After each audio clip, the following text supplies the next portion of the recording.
안녕하십니까, 박수민입니다. 오늘은 모두의 말뭉치 활용 방법을 알아보는 세 번째 시간입니다. 첫 번째 시간에 소개했듯이 모두의 말뭉치는 원시 말뭉치와 분석 말뭉치가 있습니다. 이번 시간에는 원시 말뭉치의 발화 형식에서 어떤 정보를 얻을 수 있는지를 알아보고 다음 네 번째 시간에는 분석 말뭉치를 사용해 보도록 하겠습니다. 이번 강의의 실습을 통해 수행할 과제는 두 가지입니다. 첫 번째는 일상대화 말뭉치에서 발화를 모아서 텍스트 파일로 내보내는 것입니다. 두 번째는 일상대화 말뭉치에서 완전이라는 어절의 출현 빈도와 완전이라는 단어와 결합하는 단어를 모아서 엑셀 파일로 내보내는 것입니다. 오늘 실습할 내용은 김다미 선생님의 논문 부사적 쓰임을 보이는 완전에 대한 통시적 고찰을 바탕으로 하고 있습니다. 표준국어 대사전에서는 완전의 용례로 완전 개방이나 완전 타결처럼 명사를 수식하는 관형사적 쓰임을 제시하고 있습니다.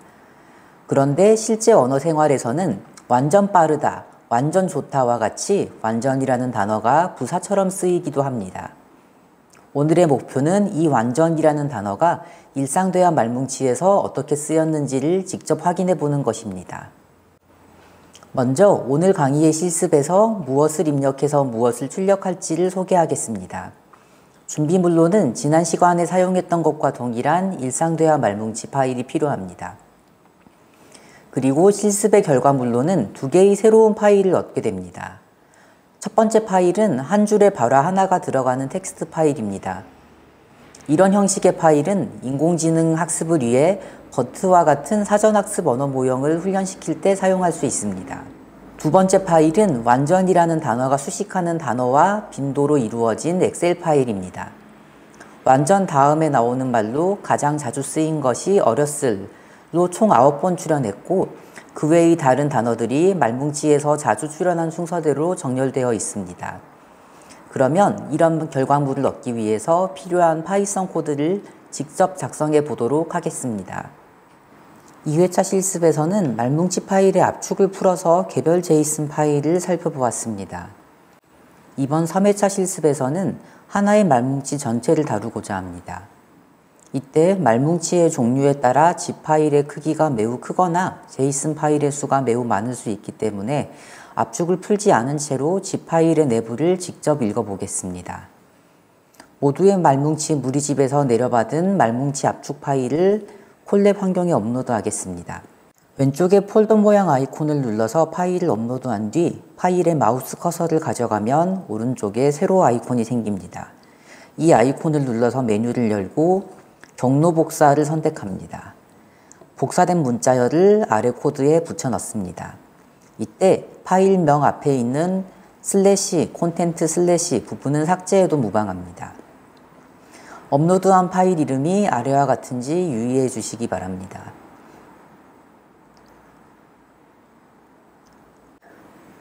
아래 상자의 코드를 실행하고 1을 입력하면 일상대화 말뭉치, 2를 입력하면 온라인대화 말뭉치, 3을 입력하면 신문 말뭉치를 선택하게 됩니다. 잘못 입력한 경우 다시 실행하면 됩니다. 여기에서는 1을 눌러서 일상대화 말뭉치를 선택하도록 하겠습니다. 그러면 현재 폴더에 말뭉치 압축 파일이 있는지 확인해 보겠습니다. 만약 찾지 못했다는 메시지가 나오면 파일이 잘 업로드 되었는지, 이름이 맞는지 확인해 주시기 바랍니다.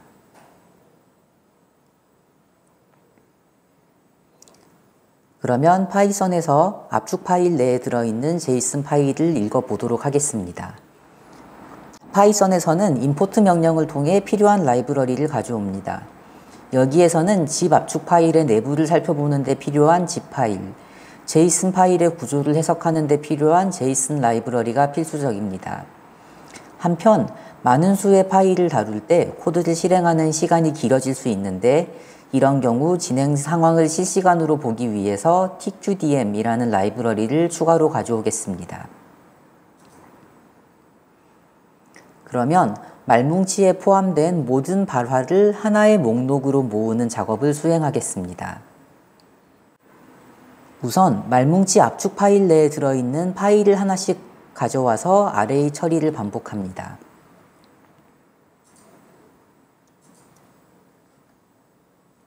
우선 파일 확장자가 제이슨이 아닌 경우는 읽지 않고 다음 파일로 넘어가도록 if문을 사용했습니다. 제이슨 파일인 경우 파일을 열어서 읽고 내용을 데이터라는 변수명으로 저장을 해줍니다. 데이터 딕셔너리에서 문서에 해당하는 도큐먼트라는 키를 선택하면 그 값은 여러 문서로 이루어진 리스트가 됩니다. 이 리스트 안에 있는 문서를 하나씩 가져와서 아레이 처리를 반복하겠습니다. 여기에서 문서의 unit이라는 값은 현재 문서의 발화들로 이루어진 리스트입니다. 이 리스트를 앞서 만든 전체 발화 목록에 덧붙이기 위해서 extend라는 메소드를 사용합니다.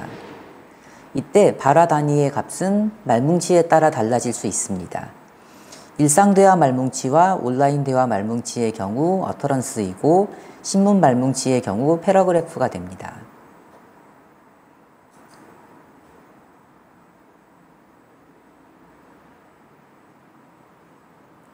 실행이 끝나면 발화의 개수를 세어볼 수 있습니다. 약 87만 개의 발화로 이루어져 있다는 것을 알 수 있습니다. 다음으로는 발화 목록의 첫 3개 원소가 어떻게 생겼는지 살펴보도록 하겠습니다. 그러면 원소 하나가 중괄호로 둘러싸인 딕셔너리 자료형이라는 것을 알 수 있습니다. 딕셔너리 자료형은 키와 값을 갖는데 위의 리스트에서는 모든 딕셔너리가 ID, 폼 등 동일한 키를 가지고 있는 것을 확인할 수 있습니다. 이런 경우 자료를 표의 형태로 나타내는 것이 읽기와 처리하기에 편리합니다. 그러기 위해서 말뭉치를 데이터 프레임으로 변환해 보도록 하겠습니다. 데이터 프레임이란 행과 열로 이루어진 표 형태의 데이터를 말합니다. 파이썬에서 데이터 프레임을 처리하기 위해서는 판다스라는 라이브러리를 사용합니다. 일반적으로 PD로 이름을 줄여서 가져옵니다. 다음으로는 발화 목록을 가지고 데이터 프레임 객체를 만들어서 df라는 이름으로 저장합니다. df 헤드를 통해서 처음 5개의 데이터를 살펴볼 수가 있는데 여기에서 각 행은 발화 하나에 해당하고 각 열은 하나의 속성에 해당합니다. 지금 사용하는 데이터 프레임에서 하나의 발화는 7가지 속성을 가지고 있습니다. ID, 폼, 오리지널 폼, 스피커 ID, 스타트, 엔드, 노트로 7가지입니다. 이런 속성 중에서 일반적으로 말뭉치에서 가장 관심을 가질 만한 부분은 발화 내용입니다. 현재 사용하는 데이터 프레임에서 발화 내용만 모아보기 위해서는 폼에 해당하는 값을 모으면 되겠습니다. 아래와 같이 df, 대괄호 열고 따옴표로 둘러싸인 폼, 대괄호 닫고로 대괄호 안에 열의 이름을 넣어서 해당 열을 선택할 수 있습니다. 여기에 toCSV 함수를 사용하여 발화 내용을 하나의 텍스트 파일로 저장할 수 있습니다.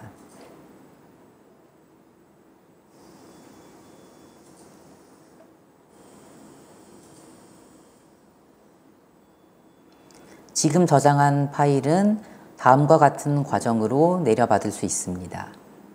왼쪽에 폴더 모양 아이콘을 눌러서 파일 모드를 연 뒤 두 번째 아이콘을 눌러서 새로 고침을 실행합니다.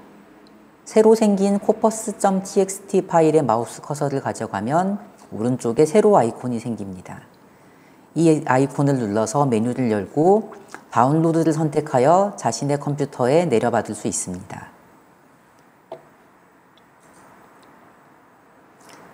이와 같은 형태로 한 줄에 발화 하나가 들어가는 단순 텍스트 파일은 버트 등 인공지능 사전학습 모델을 훈련시키는 데 사용할 수 있습니다. 다음으로는 말뭉치에서 완전히 몇 번 나왔는지, 완전이라는 어절 뒤에 어떤 어절이 등장하는지를 세어보도록 하겠습니다. 아레이 코드를 실행하면 말뭉치의 발화 형식 중에서 완전이라는 문자열을 포함하는 것만 나오게 됩니다. 이 경우 불완전, 완전히 등 완전히 포함된 단어까지 나오게 되는데 유의하시기 바랍니다. 완전히 하나의 어절로 사용된 것만 찾기 위해서는 단어 경계에 대한 정보를 주어야 합니다. 정규 표현식에서 역/b를 앞뒤에 붙여주면 되겠습니다. 스트링 카운트 함수를 사용하면 각 행에 완전이라는 어절이 등장한 횟수를 셀 수 있고, 여기에 sum 함수를 적용하면 모든 횟수를 더한 값이 나옵니다.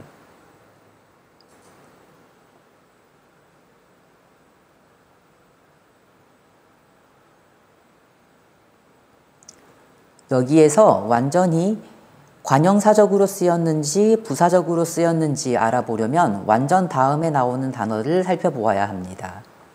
정규 표현식에서 역/w 플러스를 사용하면 문장 부호와 공백을 제외한 임의의 글자나 숫자로 이루어진 단어를 나타낼 수 있습니다. string.findAll 함수를 사용하면 완전 땡땡 꼴의 단어 연쇄로 이루어진 리스트를 얻을 수 있습니다. 이 리스트를 sum 함수로 한데 모은 뒤 카운터 자료형을 적용하면 완전 다음에 나오는 어절의 빈도를 계산할 수 있습니다.